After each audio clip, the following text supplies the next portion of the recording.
Previously on Smart Mobility Today, we focused on the downsides of an EV, an intelligence field that is not artificial, robots fighting climate change, and a drone coming to the rescue. This week's show includes news about EVs and AVs, 6G in India, satellites blocking the view, and AI writing scripts. You've got something to say, and we can help you say it. Detroit Media Productions is here for your audio, photography, and video needs. DetroitMediaProductions.com.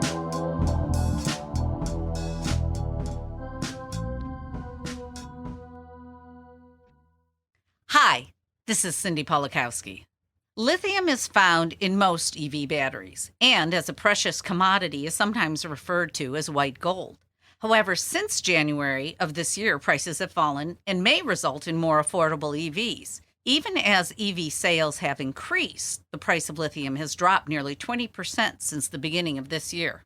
In addition, contrary to what industry analysts have predicted, the fall in the metal's price has been accompanied by falling prices for cobalt and copper, both essential to EVs. Cobalt's price has dropped by more than half, while copper is 18% less expensive, even as mines are having a hard time increasing production.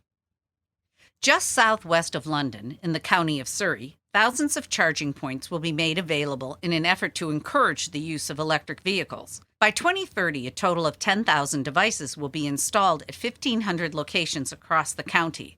According to the Surrey County Council, the move to EVs is part of their commitment to becoming carbon net zero by 2050.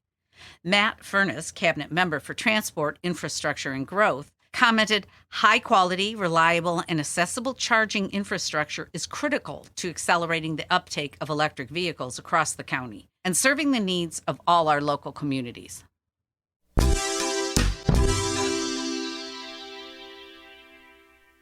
In California, Apple continues to test AVs. At last count, the company had added drivers, and there are today more than 200 people involved in the operation of its 67-vehicle test fleet. Since January, there has been one, quote, minor collision, a case of curb rash. According to Bloomberg, the first Apple car is expected to be available in 2026 and will not come with full self-driving capabilities. The report says that the company may still include some advanced driver assistance features, allowing drivers and passengers to watch movies and play games while traveling. This month, a mobility initiative called Drive Ohio is deploying AVs on the state's active roadways for the first time. The Rural Automated Driving Systems project will focus on how automated vehicles operate in rural areas as they navigate curving and hilly terrain. The program also hopes to discover ways to improve vehicle safety and efficiency in rural communities. Much AV testing is focused on urban driving, but focusing on rural areas makes a lot of sense. According to a 2022 Bureau of Transportation study, rural roads are disproportionately affected by traffic fatalities. While only 19% of the U.S. population lives in these areas, 43% of all the roadway deaths occur on rural roads. The Powering Electric Vehicles campaign features industry leaders and experts. Running through the spring of 2023, the program will feature informational and educational content, as well as a May networking event. More at globalautomobility.com. It seems that everything is changing in the auto industry, and that includes vehicle ownership models. A good example is a San Francisco-based startup called Upshift. The company offers what it calls fractional car subscriptions.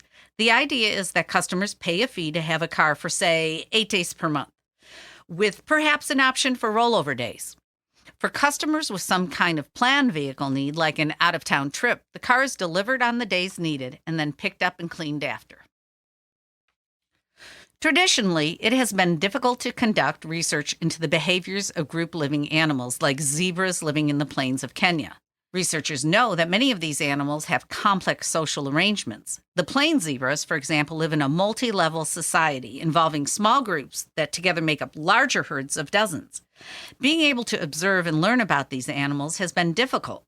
But now, aided by drone and computer vision technology, new methods have been developed for collecting data about animal behavior and the animals surrounding natural physical landscapes. Researchers using imaging drones are able to record entire groups of animals in natural settings without disturbing them. Plus, aerial drone footage includes information about the locations, movement, and the behavior of animals being studied, and helps scientists gather information about animal surroundings, even creating a 3D view of their environment.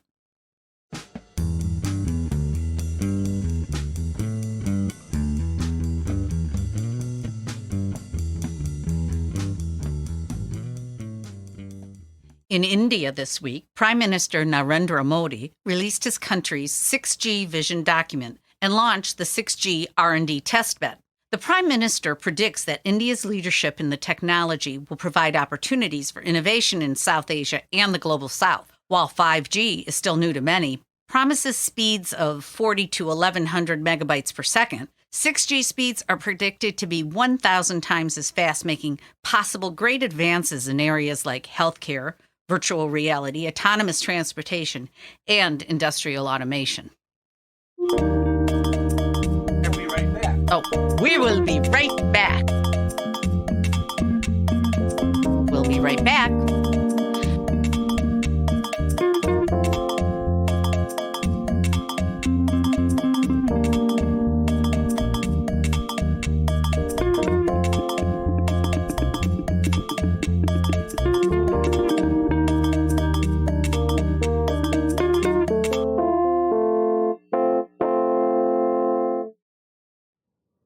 Michigan leads in technology-driven innovation.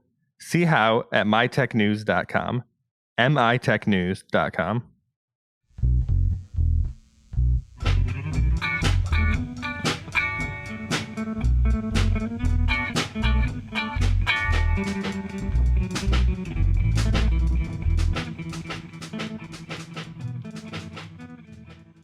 Astronomers are becoming increasingly concerned about light pollution in the night sky caused by the growing number of near-Earth satellites. In a series of papers published in Nature this week, astronomers highlighted how the situation will just get worse unless regulations are put in place to reduce the number of launches putting small satellites into low Earth orbit.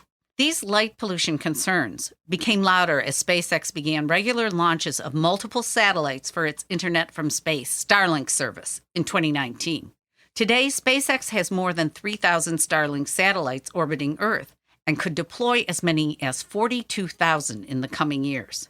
Sunlight reflecting off these surfaces of the satellites and space junk interferes with an astronomer's ability to get a clear view of the night sky. The light from the satellites can be so bright that it prevents fainter objects from being observed.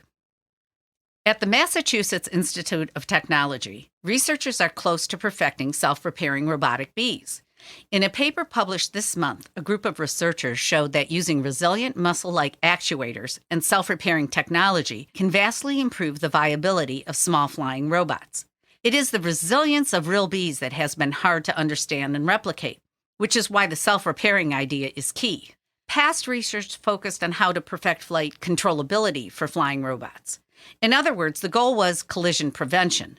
But in nature, bees bump into things all the time and can continue to fly. In fact, studies show that bees can lose up to 40% of their wings and continue to buzz through the air. That ability to continue flight even after collisions makes bees resilient flyers and has offered a new and better model for bug-sized flying robots.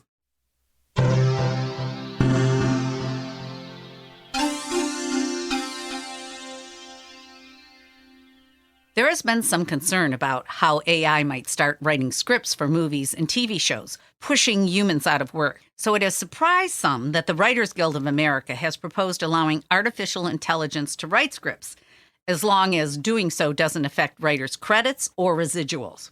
While some would like to see an AI ban, the Guild is instead proposing that writers be allowed, for example, to use ChatGPT to help with writing, or that studio executives use AI-generated scripts as the first drafts for humans to rewrite or polish, still recognizing the human as the project's first writer. I wonder if AI could write me a script that's a little easier to read. Read these stories and more at globalautomobility.com and subscribe to Smart Mobility Today on your favorite podcast platform. Sign up to receive our weekly newsletter and follow us on social media at Smart Mobility Today. Produced by Detroit Media Productions, this is Smart Mobility Today.